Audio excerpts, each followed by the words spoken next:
Sunderland's biggest local derby win in 34 years has set up the perfect platform for Paolo Di Canio's first home game in charge. Today they go in search of back-to-back Premier League wins for the first time in 2013. There's one change from the starting lineup at St James's Park. Jack Colbeck comes in at right back in place of the injured Phil Bardsley. The good news for Everton is that Leon Osman returns to the team after sitting out the trip to Arsenal on Tuesday. But bad news, Phil Jagielka's picked up a knock. John Heitinga deputises. Fellaini once again the man in the right place at the right time for Everton. It's headed on by Larsson. Sessegnon will chase it. Graham's shot is saved by Howard.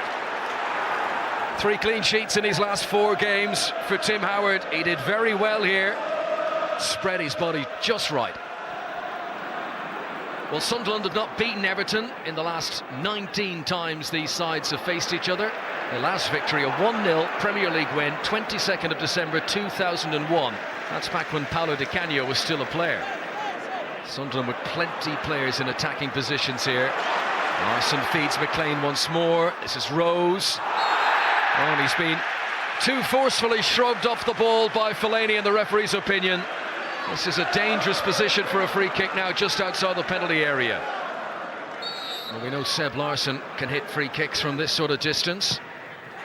Ooh, just too high. He had the dip and just not enough. Realistically, Tuesday's scoreless draw at Arsenal has moved that prospect of Champions League football next season just beyond Everton's grasp. Fellaini. Now Morales, the space for Coleman to his right. If Kevin Morales needs him, he mightn't do. Kevin Morales scored in back-to-back games against Stoke and Tottenham recently. He's now on 7 for the season. I think Ellis Short will be pleased with the impact Paolo Di Canio has made so far. Heitinga appeared to have a bit of a free header there, but he's given it straight to McLean. Now, did that strike the arm of Coleman? Well, the referee Phil Dowd just waited to see what would happen in the centre there. I think Coleman will plead he was just putting his arms across his body there. And that's what David Moyes thinks of that decision. Seb Larsson weighs up the options. This is within shooting range if he was to fancy it. It's Larsson who does go for goal. And he had Tim Howard at full stretch. And it's the second free kick of the game that Larsson has come close. I reckon the goalkeeper probably had it covered. Paolo Di Canio, once memorably lenient towards Everton in his playing days at West Ham, he caught the ball to stop a game despite being in a position to score, because he'd noticed that the Everton goalkeeper, Paul Gerrard, was injured. And Danny Rose had managed to pass the ball there, then seemed to be fouled afterwards by Morales. Referee plays on until now Sessegnon is fouled, less than 10 yards outside the box, and John Heitinga is going to go into the referee's notebook for that one.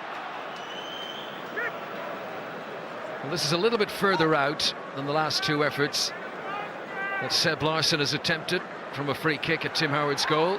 And it is Larsson! Oh, and this one was on target. Good save from Tim Howard. McLean. Too high for Sessegnon. Scoring for Paolo Di Canio again! Stoppage time before the end of the first half. And Leighton Baines' stray pass quickly fed to Stefan Sessegnon. Stefan Sessegnon, 7th of the season. And Di Canio keeps his knees clean this weekend.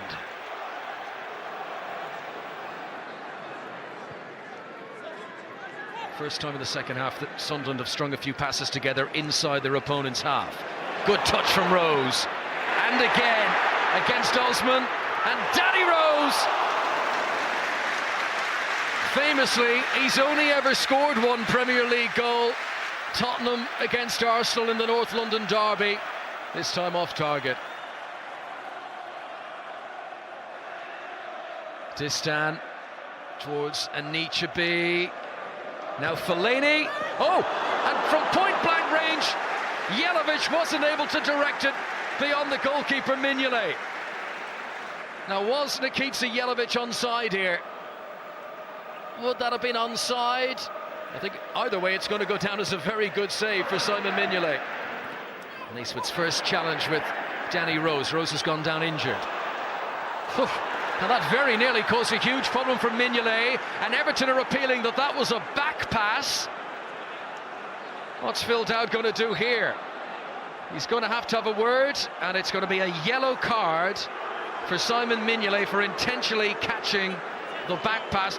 What an own goal this might have been.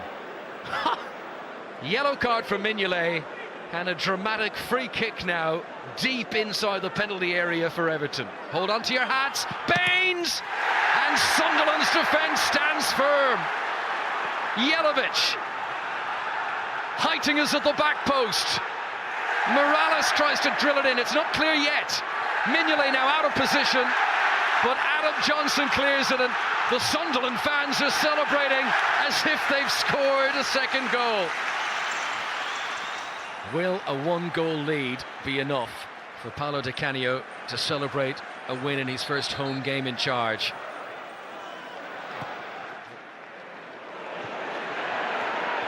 Graham challenging Distan and doing well, and this is Adam Johnson with two teammates inside him. Johnson goes all the way, and Howard save. Johnson scored against Everton earlier on this season, but there was no beating Howard on that occasion.